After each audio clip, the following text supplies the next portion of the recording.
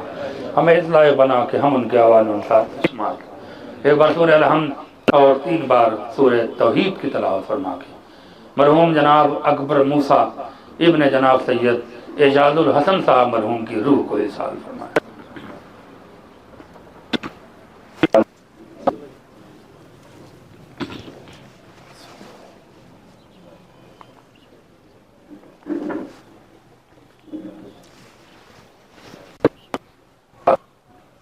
آؤ میرے شعر. الحمدللہ.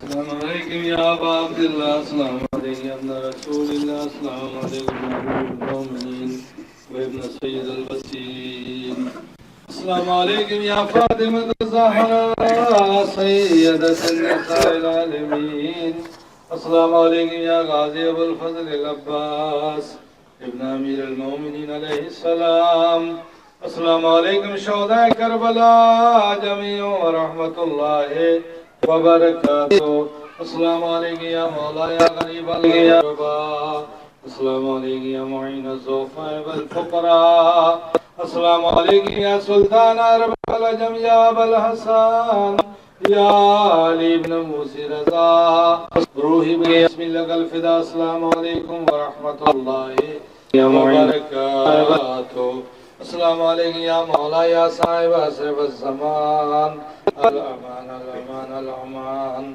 السلام علیکم یا خلیفۃ الرحمن, السلام علیکم یا امام انس والجان, السلام علیکم یا شریک القرآن, السلام علیکم یا مظہر الایمان, السلام علیکم یا امام زماننا ھذا اجل اللہ تعالی فرجک وسہل اللہ تعالی مخرجک وظہورک, السلام علیکم ورحمۃ اللہ وبرکاتہ.